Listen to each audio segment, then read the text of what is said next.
Good morning, everybody. Danny, good morning once again. Morning. I've heard you, I've seen you, I've watched you all the time you've been talking about Liverpool. But, I mean, it's almost as if you've been on the title parade as well. But, I mean, you must have been thrilled about the style with which they did it on Sunday against Tottenham. I think it was nice for the fans to witness it at Anfield. Yeah. It's been a long, long time since they've done that. So that was special. I mean, it was inevitable, wasn't it? When you obviously playing Tottenham, you think there's no way. I know Solanke scored and everyone was a bit like, ooh. And then it just put Liverpool into gear. But it was a special day. Yes. Special day. Yeah. Yeah.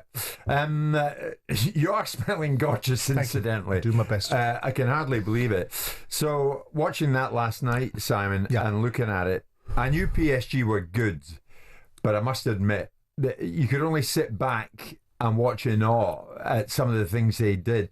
Danny made a great point upstairs. Have you ever seen a better save than that? Donnarumma, Dan. Who was it from Trossard? Unbelievable. Second half. It was the best save I've seen this season. It's funny how the narrative changes because of the reason. Saves as well. Yeah, he did. And the game got stretched near the end there, but they've lost 1-0 and it wasn't that bad and it wasn't that great. Somewhere in between. Small margins. Small margins. Yeah. I think they've still got a chance, but a slim one. Well, I was going to say that to you, Simon. I mean, the tie not being put to bed on the night, is that the only silver lining for Arsenal? I think so. I mean, I think for the first 25 minutes they couldn't get kick at the ball, could they? No. And, you know, players like Dembele are just outstanding players. I know they've had the challenges with him and his attitude, but now he's on form and he just gives them something. Dembele, yeah. And a variety of other players. I mean, Arsenal got into the game and it levelled itself a little bit, but the PSG are a better side right now. Yeah. And it sort of, to some extent, might encapsulate a lot of Arsenal's season, because last year they were better, I think, than they were this year, despite the fact they've got to the semi-final of the Champions League. They're a long way off in the Premier League, and I'm not using that to disarm or diminish the achievements of Liverpool. And I think they've got some questions to ask of themselves. I would suggest it's a very tall order. The biggest silver lining is they are still in this game. They will have Partey back, which will release Declan Rice to be more effective further up the field. I know what you think of that, Dan. I agree. And that gets Saka in the game a bit more. I was talking with Luke before, which was really inspirational stuff. Yeah, uplifting, I suppose, informative. But hindsight's a wonderful thing. I thought moving Declan back, Mourinho back from striker into midfield, that changes two players. Then you bring in Trossard in. That rhythm and momentum and stability from Madrid, although Partey was missing, I'd have preferred to see Rice where he was in that Madrid game, Mourinho where he was, and then have someone else in the holding midfield, whether it be Zinchenko, whether it be Lewis Skelly, and put Timber left back, White right back. Jorginho, is he injured? Yeah, unfortunately, because he would have been perfect with his wisdom and his experience. But I thought second half they did pretty well. What do you think of Odegaard? Disappointed. I actually was disappointed because he is a quality player. I think he just gets a little bit overawed by the real big ones. Really? Yeah. I can see it in him. He's not as risky in his play. He's not as free. I mean, that doesn't all go well, does it? They're trying to get to the biggest stage of the lot. Well, let's keep in perspective. He was part of a team that went to Madrid and won and played well. But the Odegaard we've seen... Better side than PSG, though. They are a better side, but he's still got on the ball a fair bit. Yeah. You know, those killer passes, those moments now. Yeah. Bit safe. Very keen to hear from Arsenal fans this morning. I mean, where is your thinking regards the second leg, which is in Paris next Wednesday night, and Arsenal trail by a single goal to nil? I'll get to this. After Arteta's call to arms, did the Emirates go flat? And if so, why was that? Anyhow, Arteta post-match. Half-time, and my message being exactly the same. Post Real Madrid at home, 3-0. Is we have to go to Paris and win the game, and we are more than capable of doing it, because I saw two very good teams where the margins are so small, and they had efficiency in front of the goal, and their keeper as well made a difference to see the result that we've seen tonight. You want to win the Champions League final, you have to do something special, and we're going to have to do something special in Paris to be there. So, you've got to do something special, Simon. But, I mean, Real Madrid, did their remontada, their comeback, the likelihood of that feel more likely than Arsenal's Paris job that's ahead of them? And don't forget, Real Madrid were 3 down, Arsenal 1 down. No. I mean, I sat in the studio with Danny when you asked us this 2 weeks ago. Is there going to be a comeback from Madrid? And both of us went instantaneously, absolutely no. The remontada talk was huge. But it wasn't. You're asking me. If you want to ask the people that were making it huge, at the time, I instantaneously said, no, I don't think this is a great Madrid side. This is a side that you're playing on based upon. Yes, they've got some good players. Yes, they've got players that can hurt you in the moment. But as a unit, as a side, Madrid aren't going to win the league, aren't going to win their own in the King's Cup, and are slightly off it this year. So I felt if Arsenal go into this game at Bernabeu, they're not playing against a Madrid side that's capable of achieving it, and Arsenal will score in that game. So the answer is no. With Paris in mind, though, in this studio this morning, how much hope is there that Arsenal can do it? Well, I think it's only been done twice before in semi-final, so it's a slim one. But they've got the capabilities. I mean, they'll have to have a game of their lives and everyone be at it. And score first. If you don't score first, you've got a problem. Real Madrid are a bit like PSG of old. The Real Madrid this year, team of individuals, and PSG look a really collective outfit. But the thing is with PSG, and the only little hope is they won't sit back. No, they can't at home. No, well, they won't. They don't anyway. So there will be space and chances. Contain. I mean, they were at times during that game. Possession's really good. Contained the game, controlled Arsenal, and it will be I think the difference of that dynamic is they could do the same in Paris, but they won't because they're playing at home. They'll play slightly more front foot, which will give Arsenal an opportunity. Arsenal got a puncher's chance, and they're good enough to go and get a result. Do I think they will if I was betting on it? No. I think PSG are a better side than Arsenal, a more complete side. A puncher's chance, though. I mean, it's only 1-0. I know. And just a puncher's chance. But here's the thing, Simon, the inevitable questions. Are they right to be asked about Arteta's ability to get this club over the line when it really matters? And it really matters now, like never before. I think that's probably slightly unfair. I mean, it's a semi-final of a Champions League. Against good opposition. Against very good opposition, so you have to factor that into the equation. They have a goal disallowed. I thought very telling Arsenal came out in the second half because I watched it. I thought if PSG come out and get hold of Arsenal again and go again in the second half and turn the game over, this could be a problem for Arsenal. Get right into Arsenal. It could go out 3 or 4-0 here. Yeah. The fact that Arsenal got a goal and it was disallowed by whatever, half a yard or whatever the goal was, I think that changed the game. So I still think that Arsenal are a lot more... there's a lot more reasons to be positive about Arsenal. The question will always reverberate unless he starts winning things rather than participating in things. He's done the treble. He'll finish second 3 years in a row. Unless he starts winning things, we're going to have this conversation every year, and Martin Keown will sit on the table every year and debate the fact that he's progressing. I want to put it out to Arsenal fans this morning. Arteta's call to arms pre-match. I mean, did the Emirates go flat? If it did go flat, why did it go flat? Wayne Rooney was interesting in this one. I was disappointed with the fans. The fans against Real Madrid were excellent. Tonight they were a bit subdued, almost like an anticlimax, because Arsenal beat Real Madrid. Is there truth in that, Danny? Because last night, and even at, 84, 85 minutes, I'm looking at them on the far side, and there are sizable numbers of Arsenal fans walking out via the passageways. It's 1-0. I didn't see that. And there were how many minutes added on? 5? So you're... How many? 5 or 6? Yeah.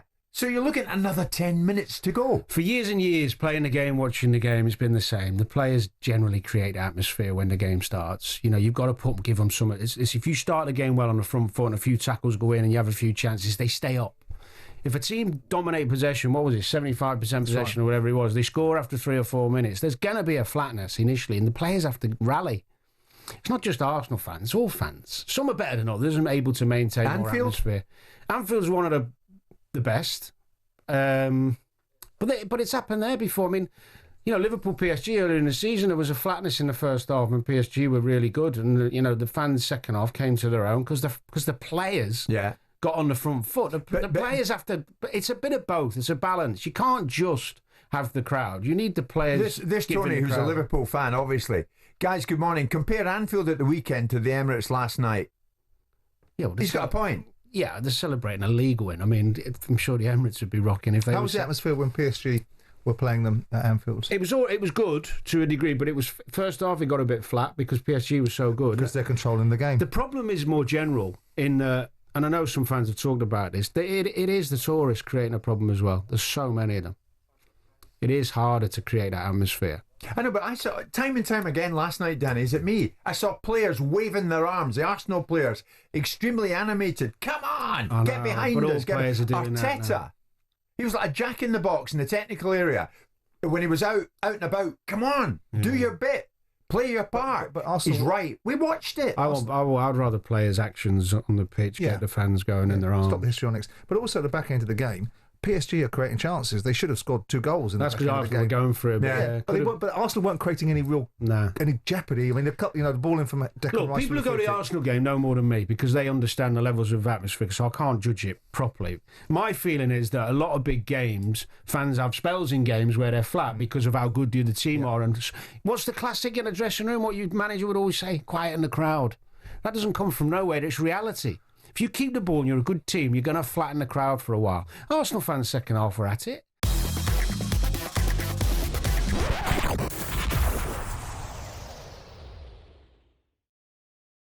What about the atmosphere, or lack of it, apparently, last night at the Emirates? After Arteta's call to arms, did the Emirates go flat? And if so, why so? Why was that? Why was that? There's a great message this morning before I get to the calls from Phil, who calls himself a genuine gooner. Jim, the fans last night, I'll tell you, full of tourists, the Emirates last night, who managed to get a ticket. Fair play to them. But next week it'll be different. Different atmosphere altogether over in Paris. Because over in Paris, there'll be 2,000 of us, genuine Arsenal fans. You'll hear us all right, said Big Phil, the genuine gooner. I mean, last night, I suppose, Simon, if there are tourists in there, and God love them, they've every right to be there. If they bought the tickets, there's your seat. But I mean, they will not create the atmosphere. Well, I don't know if that's right or not. I don't know the relationship between season ticket holders and preferential treatment for Champions League semi-final tickets. That might debunk that argument. What I do know, in all fairness to the fans, is whatever type of fan they were, I don't think Arsenal during the course of that game gave them much to hang on to. You know, if they'd have got the goal that was disallowed in the second half, then I think we'd have seen a different atmosphere. But when your team goes out in the field and for the first 25 minutes they concede and they are played off the park, it's not necessarily the fans' responsibility to get behind the team. It's the team's opportunity to give the fans something to get behind. Well, it's a bit of both, isn't it? It is a bit of both. You're right. It is a bit of both. Yeah. Simon said earlier, I think Arsenal next week get into Paris, still got a puncher's chance. A puncher's chance. 1 goal deficit at the moment in favour of PSG. Just quickly, do you hope it's more than that? Go, Dan. Second half, I seem to recall, I think you probably watched the game as well against Madrid, when Declan scored those 2 goals. That place was bouncing. Yeah. And there must have been tourists there then. So, you know, it's putting it in perspective. It debunks it, yeah. Well, no, I'm not suggesting that the atmosphere... Look, it could have been better, of course. Yeah. And some stadiums are better. But it was bouncing when Declan lashed in 2 wonder free kicks. Yeah. And of course, everybody, even if you're casual or if you're a committed, live and breathe, eat, sleep and whatever else fan, you're going to be up for that sort of environment. But the other thing as well, which new stadium, that have been built in recent times, gives you a better atmosphere than somewhere like Anfield or Goodison, the old White Hart Lane? It's not a bad question, is it? They don't. No. Like Wembley's a bore. Yeah. I don't remember being at... The last time I was at Wembley with good atmospheres when Liverpool got the win of Van Dijk last minute. That was rocking then. I've got to say, the Everton fans who I met on Saturday in the Tube, they were down in London for... Who were they playing? Chelsea. They were telling me they cannot wait to get to the new stadium, albeit sad to leave Goodison, but they cannot wait because of the atmosphere that they will create. And that's what it's all about. I mean, where was that atmosphere last night if it indeed did go flat? James is an Arsenal fan. James, good morning. Tell me about this. Were you there last night? What's your perception of it? Yeah, good morning, guys. Yeah, I was there last night with my 2 sons. I was at Real Madrid as well. I was coming back last night and I was quite frustrated because the whole day I was excited about the game and after going to Real Madrid, how good the atmosphere was and all the rest of it. But to be honest with you, I've been going to Arsenal for a long, long time. Like, this ground has been the best it's been since we've been there in the last 3 years. Absolutely no doubt about it whatsoever, right? And in the last game against Real Madrid, I sit behind the goal in the clock end where we've got like some ultras, the Ashburton Army sit. They make noise with a drum and it's really noisy down there. Even against Madrid, in the first 25 minutes, when they had a lot of the ball, he stifled the crowd and it went quiet. It did at Madrid, right? Against Madrid in the first half, we weren't exceptionally good. We came back into the game a bit like last night. We just didn't concede against Madrid. The reason why it went so crackers in Madrid after Rice smashes a goal in from 25 yards, it would happen in any football ground. Last night when I walked into the stadium, in the concourse where you get a drink and everything else like that, I have never seen that stadium like it was last night. It was vibrating. It was so loud and noisy and people screaming and shouting and everything, right? But I think like any team, if you get a sucker punch 2 minutes in, it's natural, you know. Like if you watch a kids' game, my boys play football. If you watch their game and they've got a cup final this weekend, and if they go 1-0 down early, you feel the same there. It's like nervous energy, you know. So I think it's normal. It is disappointing, but it's 1-0. It's half time. We're still in the game. We should have been out of it. And all this about tourists at the ground, it's absolute nonsense. It was the same as it always is at Arsenal. It's just, to be honest, on the night last night, we were beaten by the better team. How much of a chance do you give your boys of turning this around in Paris? Well, to be fair, I didn't think we'd beat Madrid when we drew them out of the hat at the end of the day. So it is what it is. Like, I think, to be honest, everyone last night was moaning about, I'll bring somebody on, make a change. We haven't got anyone to make a change with at the moment. We're down to, and whoever's fault that is another story. But, you know, at the end of the day, we're in the semi-final. It's only 1-0. It's half-time. Let's go over there and give it our best. Okay, you know? James, listen, I like it. Thank you very much indeed. Matt's a big Arsenal fan. Good morning, Matt. What's your take on this? Where are you going into the second leg? I very much agree with a lot of the points the last caller said. So I was there last night. Just a side note, a couple of bits you guys have touched on. So I've been going since '95, and my old man's been going since the '70s. He just some info for you guys. He joined the membership scheme when they first launched it. You know, he was going 18, 19 games a season. The last 2 seasons, he can barely get a ticket. So for me, there's a ballot system at Arsenal that I think's flawed. You know, you get the hardcore guys that can't get tickets anymore. I was, agree with the last caller. Coming into the ground was incredible. The concourse was jumping. I was so disappointed when we got and sat in our seats. You know, the Real Madrid game, there was the red and white bin liners, if you like, but it made the ground look spectacular. The light show, there was none of that. And we've gone into the semi-finals, and I'm thinking... Is it because we've beaten Madrid that, we've got the best Champions League team out the way? So it's, that's the hard job done. Yes. It seemed very much from the off as like, where's the next level? And the last caller touched on the Ashburton Army, the ultras there. And for your guys' info, they've reduced their allocation dramatically for what reason, I don't know. But they were pre-400 strong about 2 seasons ago, creating an unbelievable atmosphere. And they're down to about 100, 150 seats now. They wanted to do their own TIFO, and it was rejected by the club. And you saw the cannon that was raised up at the start of the game. And, that was kind of it. And you're thinking, you watch Paris next week, and you watch that ground, what they're going to be raising, what they're going to be displaying. I mean, I get it. I completely agree. The goal really shot everyone down in the first 4 minutes, but I was thoroughly disappointed with what the club laid on before the ground. I mean, I was there in the semi-finals against United in 2009. Yeah. And but none of that would have mattered if Arsenal had started well and scored the first themselves. The places would have been bouncing. No. But that didn't happen. We're just talking about details. But that didn't happen. And Matt's made a good point. No, he didn't. But what my point... I've seen cutaways of the travelling supporters last night, the Parisian support. They were brilliant. But my point is, you can have light shows and you can have tourist, non-tourist, all of that stuff is forgotten and not talked about. If the team's at it and really at it and playing well and they're winning, the ground is bouncing generally. But I'm a big believer in the... Why weren't the team at it? Well, they come up against a team who started like really sharp, and when they go a goal down, it does shock you because you think, oh my God, we can't concede another. So you sit in a little bit, you start playing a bit tentatively. But surely, Danny, is that not the last thing? I mean, it's the last thing I've never been there, so I don't know. Is that not the last thing that Arteta says before they go out? Whatever we do in the opening moments, we cannot concede. Yeah, but you can't... How often have you heard that in your career? You have. But the irony was that they conceded by trying to press. And you could argue if you don't try and press a team at home in the semi-final, you're going to get hammered for that. So they went after them. Fair point. But 26 passes later, they scored. It was a brilliant goal. Right.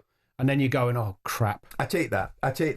Danny, before we go to Keith, to Sam and many other Arsenal fans, I mentioned it in the introduction, quarter-final superiority to semi-final inferiority. How did we witness such a swing? The early goal, can you tell us... Now, describe it to me. Well, Arsenal are trying to get after PSG, which is the right thing to do, to press them and not give them any time, get the fans on board, and they play a great pass through. They get out, 26, 27 passes. But actually, it was a small error. Declan was playing where he hasn't played for a while in the holding role. He's actually on the edge of the box with Dembele, and Timber's gone one-on-one with Kvaratskhelia, I think it was. And Declan's left Dembele to try and help Timber, thinking, maybe... Mistake. And he'll know that. I mean, Dex played that role before, and he should know to stay with him. But he's so like, I've got to go and help him. Leaves Dembele, and they get punished after 3 or 4 minutes. Then, of course, the confidence is drained from the players. They're popping it about. Their confidence is up. They have to retreat, and they're dominating. So that one moment, great move, little error on the edge of the box. Declan didn't need to go over. He should have stayed with Dembele. All of a sudden, you're 1-0 down. The stadium's everyone's in aghast. Aghast, whatever the word is. It aghast? Aghast. Yeah. But so little into the game. That's not. I've played in games where you go down. Lack of concentration. That's a bit of panic, is it not? Well, I think it's. Oh God, what's happening here? They're going to do this if I don't do this. I think Deck overcompensated by trying to help Timber, and that split second you leave a player like Dembele free, and he smashes in. Another day it goes off the post and for a goal kick. Yeah. Goes off the post and in. Right. So all of a sudden, Arsenal players are 1-0 down. The crowd's gone, oh my God, their confidence is up. Arsenal players are a little bit panicky because the thing, we don't want to go 2 down. Yeah. It's just football. It's how momentum shifts. It's tiny details. I've got to tell you, we do it every day, but we're fielding so many calls this morning. We're delighted to have you. So many of you want to join us. Keith, you've been waiting. Keith, good morning. Simon says you've got a puncher's chance. Have you got more than that? I think that just to say it's not a puncher's chance is quite laughable, actually. It's half time. It's 1-0 down. I mean, yes, we should be probably more than 1-0 down. Having said that, Trossard had a good chance saved by Donnarumma, Martinelli. So as much as we played really poorly, we still had opportunities. We had a goal disallowed. But one thing I would say, yes, by the way, in relation to your question, we've got a lot more than a puncher's chance. We've got a damn good chance. Okay. Well, just on that, it's only happened twice in Champions League, I think, history that a team has come back in a semi-final from losing the home game. So statistically, I'd say it's a little chance. But you have got a chance, you're right. Well, who cares about statistics? The facts are they go into that game next week. It's a fresh slate. The history, yesterday is history. No one really, that's irrelevant about what other teams have done. I don't believe in all that statistical nonsense. That's the one thing. Now, in terms of the fans, I mean, it's laughable to say, oh, are the fans doing enough? These players are getting paid hundreds of grand a week. They are our employees, not the other way around. Those players need to go out and bust their backside every single minute of the game for those fans who pay hard-earned money to sit their backsides on the seats watching them. They don't have to lose their voice, support them if they don't want to. The players work for the fans, and people should not forget that. Those players should be going out and busting their backsides like Declan Rice did last night and giving their all. And I expect them to do that in the second leg, and who knows what will happen. Mm. Why didn't they do it in the first leg, Keith? Well, they didn't not try. They did. They just come up against a better side. They didn't not try. But you're suggesting they didn't. Well, they didn't do it in the first leg. But then again, look, you can't always perform at your best every week. No, I think what he's suggesting is, are you suggesting they didn't give their all in the first leg with what you said? I think that's what Jim's suggesting, because I thought the effort and commitment was there. It's just they started poorly. Are you questioning the effort and commitment in the first leg, Keith? No, I'm not questioning that. I think it's very simple. You can have an off night. What I'm saying is, you shouldn't say, oh, the fans need to do more. No, they don't. The players are paid very handsomely to entertain the fans and to do what they need to do for the fans. That's what I'm saying. Yeah, we agreed. Do their best. We agreed with you at the beginning of the show. I said that. I said I think the players have a responsibility to get the fans going, and a little bit of it's a balance. I mean, sometimes you need the fans to help you when your chips are down and you're fighting. Keith, thanks for the call. He makes a fair point. I mean, on the subject of atmosphere, Dan is a Crystal Palace fan who wants to join us. Dan, good morning. What do you want to say in this? Morning, chaps. Hope you're all well. Good, thank morning. I just want to preface by saying that when it's you three on together, it's my favourite morning on the radio, because Danny's brilliant with you guys. That said, Dan, you said that the best atmosphere you've recognised in a long time at Wembley was Liverpool there? Yeah, I meant when I was there. I know. Yeah, no, I wasn't. I knew that was going to come up. You're right. It was rocking, wasn't it? I meant of all the games I've been probably at 10 or 12 games in the last few years there, and it's been pretty poor. But that was the best I'd seen it from a television point of view. I'm assuming you were there. Sorry, carry on. Yeah, of course. Yeah. I was there. So, yeah, I mean, I was willing to mention that, but I was at Arsenal as well a few days before that. And when we were walking out, all we kept hearing from Arsenal fans was how cringy the Crystal Palace fans were. They were quite bitter about the fact they hadn't won. We heard we were just chuckling away to ourselves walking back to the station. But my theory is that they've got a middle section in their ground that looks like it's Emirates. So when you go in, there's entrances, they've got people dressed in Emirates flight attendant suits. And they've made it too touristy. That breaks up the stadium. So you've got the top tier where they've all got their torches on for some reason, like a Coldplay concert. I mean, in the bottom tier, you've got little sections that seem to be trying to. And it's like they're trying to emulate other atmospheres. But you're right, the tourists don't do it. But that's the worst atmosphere I've been to in the stadium. The Etihad, when we went up to Man City, was infinitely better than that. I know they smashed us, but the atmosphere even from Man City, and that's supposedly saying something, isn't it? What does Simon, the Newcastle fan, want to tell us about atmosphere? Good morning. Morning, boys. Great show as usual. Thanks, Sam. To reiterate the words of the previous caller, this Wednesday show is the best one of the week by far. Thank you. So Mondays, you might as well get rid of it.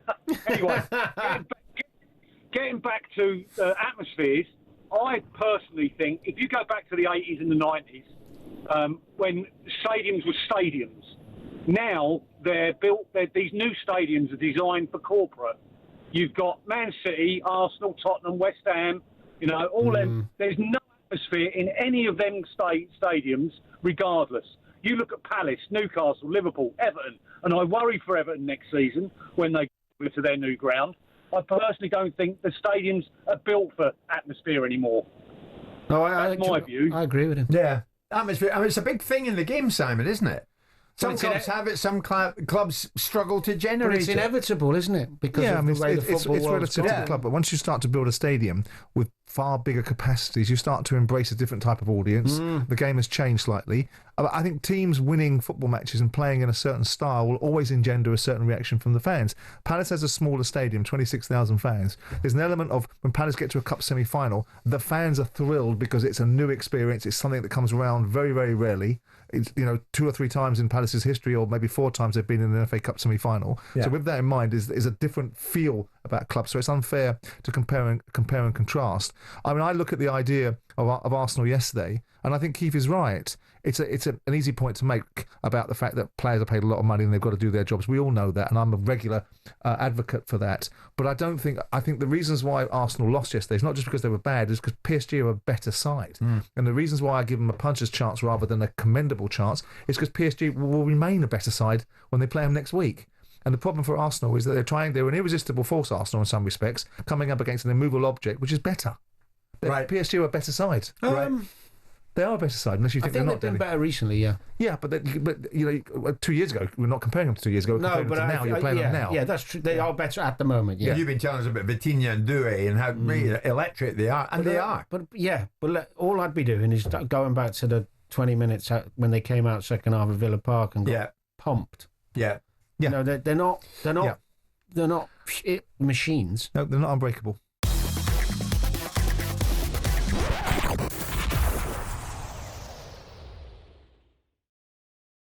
"20 years ago, Simon, what were you doing?" Come on, Simon. 20 years ago, 2 decades ago, where were you? What were you doing? Well, we got promoted, and the second game that we had was against Mourinho's newly infused Chelsea. All right. So 20 years ago, we were playing in the Premier League. Thanks for busting me on that, because that's what I'm going to. Danny, do you want to throw that in 20 years ago? I was playing. You were playing? Was it here? I'd go back in a heartbeat. You would? Of course I would. Yeah? Yeah. Yeah? Was it here in that head? Not at 28. Okay. More or less. I was hanging on. You were hanging on? Yeah. Would you go back to Blackburn? I'd go back anywhere. Oh. Playing football. I would. Playing football's everything. He said cheeky. 20 years ago. I was getting paid well there. 20 years ago, since Jose Mourinho secured his first league title in English football in his debut season with Chelsea. And we remember what he said, of course we do, when he got there. I have to say this. We have top players. and I'm sorry, I'm a bit arrogant. We have a top manager. Again, please don't call me arrogant, because what I'm saying is true. I'm European champion, so I'm not one of the bottle. I think I'm a special one. He thought he was a special one. I don't know what kind of one he is now at Fenerbahce, but then 2 decades ago, he says, I'm here and I'm the special one. But now we have a new kid in the block, don't we? Because Arne Slot became only the 5th manager in Premier League history to win the title in their first ever season in English football. Mourinho, of course, at Chelsea. Carlo Ancelotti at Chelsea. Manuel Pellegrini at Manchester City. Antonio Conte at Chelsea, and Slot becomes Liverpool's 10th manager to win the league title, but he is only the 5th manager, as I've said, in Premier League history to win the title in his first ever season in English football. And in doing so, he was quite humble when he spoke at the weekend, because there was a variety of people he said it's down to, not least the owners at FSG. For them to trust me in this position, maybe now everybody says, that makes complete sense. But the moment they signed me, is that the way you say it? Yeah. Maybe not everyone was as convinced as everyone is now. So that tells you also what a special club this is, and that they don't not always go for the maybe most simple or obvious choice, but they make the choice that they think is best for the club. And so it must be a special moment for them as well. 2nd time in 5 years that they win the league also. And now to do this in front of our fans is special for everyone, including for them. So we know what it meant for Mourinho, and we know what it started for Mourinho at Chelsea. But Simon, Danny, can Arne Slot's first title kickstart a similar period of success, dominance if you like, for Liverpool, as Mourinho's did for Chelsea 2 decades ago? Well, it did and it didn't. I mean, he won 2 titles back to back, and then United ran away with it again, didn't they, for 2 or 3 seasons? And then Mourinho did a moonlight flip and disappeared because he got the ump about something. But it began a new era for Chelsea, didn't it? Well, trophy after trophy. It did. Not just the league title. It did, and that's why I always argue about the creation of Chelsea and the money that built behind it, whereas Liverpool's is a far more organic situation going back 30, 40, 50 years. And so Chelsea's creation was being built. Ranieri hadn't had a bad season the previous before. So they were building and building, but Mourinho coming in, and the uniqueness about Mourinho is he didn't hide his light under a bushel. He didn't pretend he'd got a Mini in the garage and he had a Ferrari. He walked in and said, "You've got good players and the best manager. We're gonna win." The other thing is they had back then. I mean, Simon's talked about it before, but Chelsea were able to maintain success more easily when you weren't restricted on what you can spend, because if a couple of players weren't at it, he'd go, do you know what, we'll get 2 more and we'll get 3 more in, and the new manager can have the best players in Europe again and again and again without the fear of PSR or repercussion. It is fascinating that 3 of the Man City managed to do that.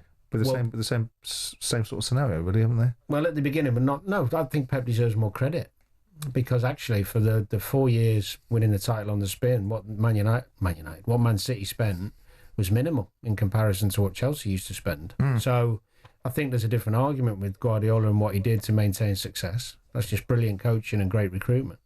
You know, one player here, one player there to add to that wonderful group they already had. So that's different. But Slot will have more difficulty in maintaining success because of the competition. But Liverpool are in a great position. They've got a really healthy squad, generally quite young, if we take Virgil and Mo out of it. The fact they didn't buy last summer gives them a wonderful opportunity this summer to really push on and strengthen in different areas. And they've got some good assets if they want to mix it up and move a couple on and bring a couple more in different. It's a big summer for them. It seems perfectly set up, Simon, for Slot and Liverpool to do the exact same thing as far as the Premier League is concerned next season. It's up to the rest to knock them off their perch. But it's always up to the rest. It was up to the rest of the Cats Man City. It was up to the league to rise to the tide mark at the time of the best team in the league. And that's what happens. In this season, in most seasons, there has been a few exceptions in recent seasons, a few seasons over the last 5 or 10 years where it's been a runaway. But most of the time, it's been a very competitive league. And teams have won with 2 notable exceptions. Man City winning away one with it one year and Liverpool running away with it another year. But a lot of the time, it's nip and tuck. This season, it hasn't been nip and tuck. It's up to Arsenal, it's up to Manchester City and other sides to make sure that Liverpool have a far more difficult time in winning the league with 91 points next year. that they don't win it by 15, 16 points. That's up to them. Whether they're going to create dominance, I didn't want dominance from Manchester City, and I didn't want dominance in the 70s or 80s from Liverpool. No. I don't want dominance from any particular side. Liverpool fans will, of course they will. Well, you get dominance with United when Ferguson was in charge. Absolutely. Absolutely. And now, Danny, now we're in serious, dangerous waters, but we'll go there. Liverpool move level with United, 20 league titles. Have they become the biggest and greatest brand in English football? I think... Can we forget United now? It's Liverpool. Well, Liverpool are the most successful. So I'd replace the word biggest with successful. So what does success create? Creates bigger fan base, more revenue. United have still got that, huge kind of... what's the word? What is the word? Which is the biggest draw? Club? Today, right now, which is the biggest club? It depends what your definition of biggest is. What's the most appealing club? Liverpool. Both have global support. Liverpool's the most appealing club and the most successful, and they're the two biggest things I'd want to have as the top of the list of my... The most appealing and most successful. Well, if you think of any footballer... That's it, Well, it depends what you argue for. If any footballer in the world now has a choice to go to Liverpool or Man United, 99 of them are going to Liverpool. Depends what you argue for. That's a big... There you go. Yeah, but that's a comparison because Man United are so poor right now.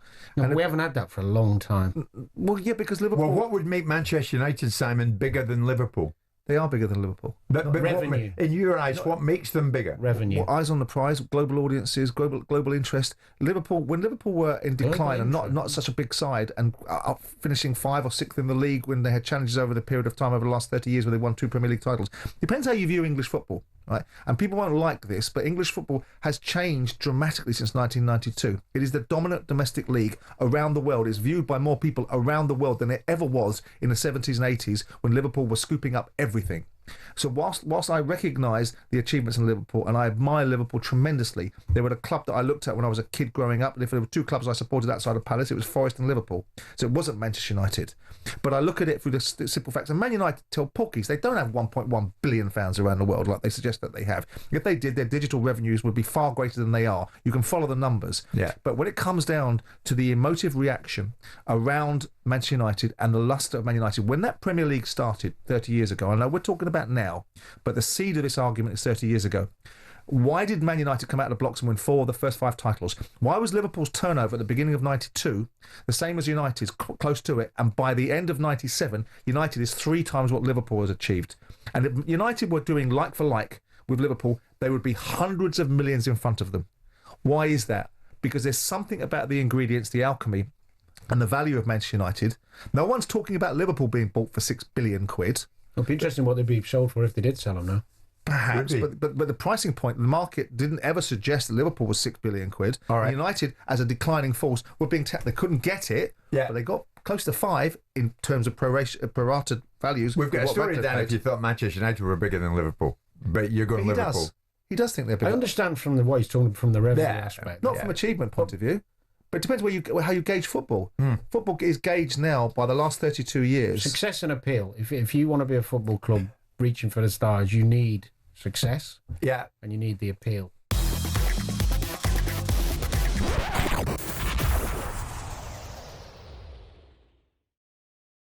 Big match in Scotland, of course, they always are when Rangers and Celtic go head-to-head.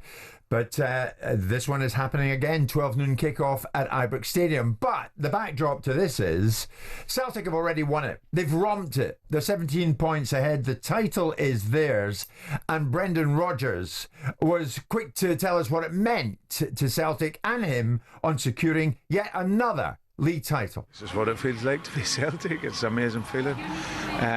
So much hard work has gone in over the course of the season, and none more so than today. Playing against a tough team and they don't concede many goals, but to perform like that when it mattered was truly special. Yeah, I think that's what you want. Each year you're at the club, you want to improve, and I've absolutely no doubt that this team have done that. We look at our progression in Europe, so it's not a feeling where Celtic are really dominant in domestic football and then they go into Europe and we get scalped. You know, we showed up really well and we're really competitive. So that's the standard that we set, and we're going to keep developing that mindset. So Celtic very much going in the right direction, both domestically and in Europe, Brendan would argue. Certainly domestically, they've blown everybody else away, including Rangers. They claimed their 55th Scottish League title, and that equals Rangers' total number. So, when it comes to the game on Sunday, here's a question for you.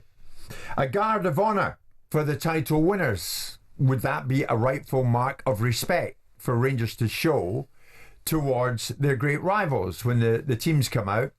Should a guard of honour be provided by the Rangers players in their own grounds for the Celtic players who, after all, have won the title?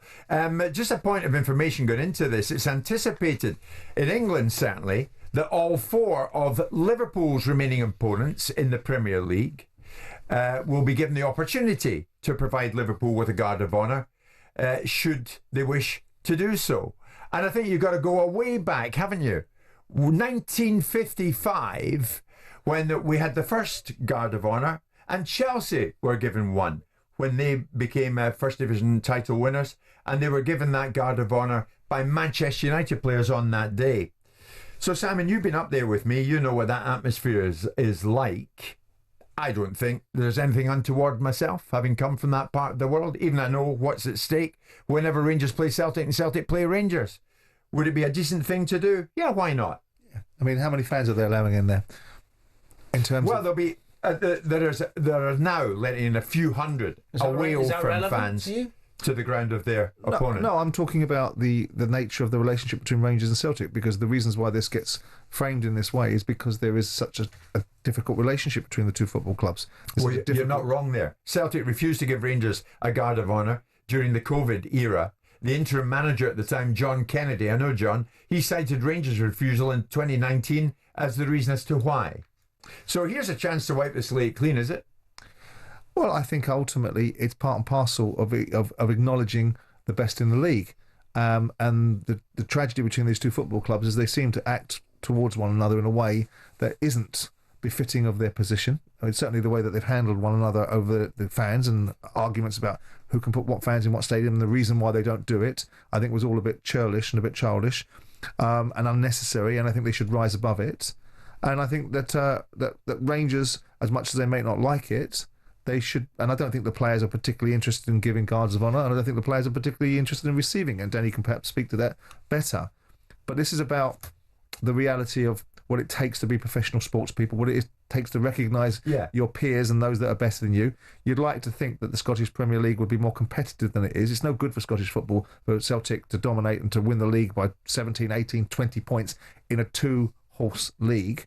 And it's no good for Liverpool to run away with the Premier League either. But the Scottish Premier League is slightly different because it's dominated by two teams, with the only real currency in that league are those two teams. So you'd like to see them closer. But the question that you're asking is, should there be a guard of honour? Should people be able to give one another a guard of honour, irrespective of the differences between the two clubs and the different religious beliefs and ideologies that they have and the sectarianism that goes between the two clubs? Of course they should. I think the most positive thing is the optics are good for the younger generation. I think that's important for young players to see that. I think that's probably the biggest benefit. Obviously, it's tradition, so we like traditions in our country. I think Simon's right. Yeah, the players don't particularly enjoy giving it, although you could argue some of them should be motivated by it. You know, the ones who are given the guard of honour, because you're kind of going, I want to be there. And the players who've won it are so ecstatic and happy and proud that they've won it that I don't suppose they care less whether they get one or not. Because if I've just won the Premier League with Liverpool, it wouldn't bother me whether I got one or not, because I'm so ecstatic that the club and us have been successful. Other people recognising it is irrelevant to me. So I'm a bit, what's the word? Nonplussed about it, really. I as a player, it wouldn't offend me if I didn't get one. I think it's the look of it. I mean, I think we could also put the question out there: why not give them a guard of honour? Ambivalent is the word I was looking for. Why not give them a guard of honour? Because it's pre-match. Once you get to the whistle and the game gets underway, of course they'll go hammer and tongs at each other. That's what they owe from. That's what any top-level football match is about. But before it, as a mark of respect, as you pointed out, Simon. But why was there a refusal? I mean, I'm loath to ask questions that maybe we don't know the answers to. But do we know why the reason was Rangers refused it in 2019? It seems to be a tit-for-tat situation. Right. Celtic refused to give Rangers one during the COVID era. era. But the original one, but Rangers. The original one, cited Rangers' refusal in 2019 as their reason as to why. So it's something that they haven't been accustomed to doing. Well, wouldn't the simple answer be that at that point in time, that Rangers, whoever was in charge, decided we're not doing that because our fans won't want us to, so we're not going to adhere to what tradition is? Would that be the most obvious reason? I don't know. Well, you're going to get a backlash, aren't you? So if you were in charge of Palace and you'd just come second in the Premier League to Brighton... Yeah. If it was a protocol, you'd have to get on with it, wouldn't you? Well, it's not. There's no legal ramifications for not doing it. No, I know that. But if it's an expected protocol, if it's done at every other stadium, in every other environment, and every time Rangers or Celtic win the SPFL, whichever team they play after they've been crowned champions, they get a guard of honour until the rest of the season is finished. Then I would accept it through gritted teeth. Would you? Because it's a way to be. Even the younger, more exuberant, egotistical Simon Jordan of a 30. Yeah, because you've got a responsibility to operate a certain way. If I'm the owner of a football club, I have to take a different level of approach to it. You have to be a standard bearer, don't you? So somebody at Rangers in 2019 made a decision, and you think wrongly.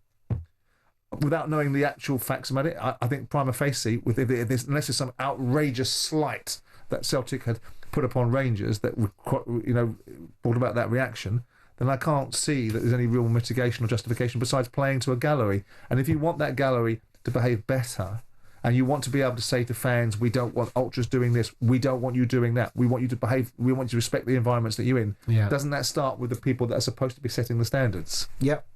It's all about respect, but would we see respect on the day? No. Would we see the respect at such a moment? No, normally would bring about. But that's because you're asking the football fans that would sing the awful songs, not necessarily Rangers, but Celtic fans that sang the awful songs about the Queen dying. You'd expect them to have a courtesy and respect even in that situation. But football fans, certain section of football fans won't. So you bake that in. Certain football fans will boo the national anthem. Liverpool fans will boo the national anthem for their own reasons. Whether we like it or not is irrelevant. That doesn't mean that you drop your standards and you drop the perspective of what is right to do, which is respect the team that's won the league. Yeah. And so you hope that somewhere along the line, the point that Danny makes very well, very saliently, is you hope it sets a better example to the next generation of fans coming through that can have all their passion, have all their commitment, have all their distaste for their opposition and want to beat them, but do it in a manner which doesn't exude either a disrespectful, an abrasive, an unfriendly, the wrong attitude towards winning and losing in sports. Yeah, would you have done it at Old Trafford? As a Liverpool player, had the occasion arisen as a Liverpool player what, for Jim? Manchester United? I honestly would have done as I was told. Yeah. If they said we're not doing it, I wouldn't be going, yeah, we should, and vice versa. Because so if Alan Kirbishley asked you to do it, well, I'd have done it. Let's put it out there. Rangers Celtic on Sunday. I mean, there is no talk of it, but should there? What would it be? What would it constitute? A guard of honour from the Rangers players for the title-winning Celtic players pre-match. What would that amount to? Would it be a rightful mark of respect or pretty much a pointless gesture? The other thing, Jim, as well, is when you think of talking about Liverpool United, there was a very strong rivalry, but I didn't half respect their players.